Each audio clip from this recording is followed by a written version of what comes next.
Good evening everyone. ரொம்ப நாள் கழித்து உங்களை மீட் பண்ணுறதுல நான் ரொம்ப சந்தோஷப்படுறேன்.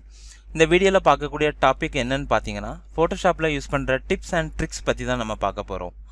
என்னுடைய அருமை நண்பர் மிஸ்டர் ஆனந்த் சிவகுரு தேவி டெக்ஸ்ட்டுங்கிற ஷாப் சின்ஸ் 1992லேருந்தே நடத்திட்டு வராரு. அவர் எனக்கு கொடுத்துருக்க டாஸ்க் என்னன்னு பார்த்தீங்கன்னா, அவங்களோட ஷாப் ப்ரொமோஷனுக்காக யூஸ் பண்ணுற மாடல் ஃபோட்டோகிராஃபி, அவங்க வியர் பண்ணியிருக்க ட்ரெஸ்ஸோட கலரை சேஞ்ச் பண்ணணும் அப்படிங்கிற டாஸ்க் தான். அவங்களோட வெப்சைட் பார்த்தீங்கன்னா devitext.com. சின்ஸ் 1992லேருந்தே அவங்க ரன் பண்ணிட்டு வராங்க.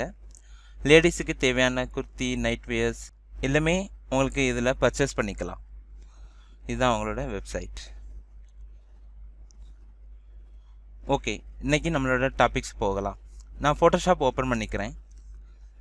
அவங்க வெப்சைட்லேருந்து டவுன்லோட் பண்ண ஒரு மாடலோட ஃபோட்டோவை நான் எடுத்துக்கிறேன். Ctrl+O open the file. இப்போ நம்ம ஃபோட்டோவை ஓப்பன் பண்ணிட்டோம். வித்தின் 1 செகண்ட்ஸில் இந்த ட்ரெஸ்ஸோட கலரை நம்மளால் சேஞ்ச் பண்ண முடியும். லேயர் பேனல் போய்க்கோங்க, ஷார்ட்கட் கீ F7.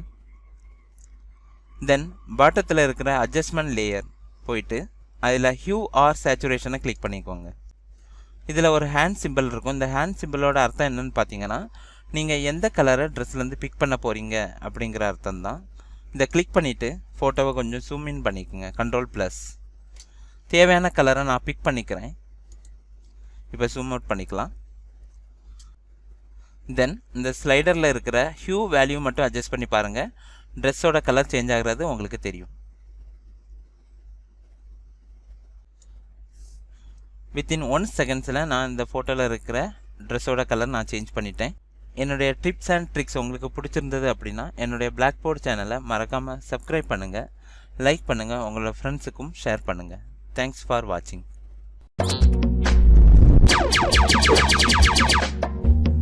எங்கள் சேனல் உங்களுக்கு பிடிச்சிருந்துச்சுன்னா லைக் பண்ணுங்கள், ஷேர் பண்ணுங்கள், சப்ஸ்கிரைப் பண்ணுங்கள், பக்கத்தில் இருக்கிற பெல் ஐக்கானை கிளிக் பண்ணுங்கள்.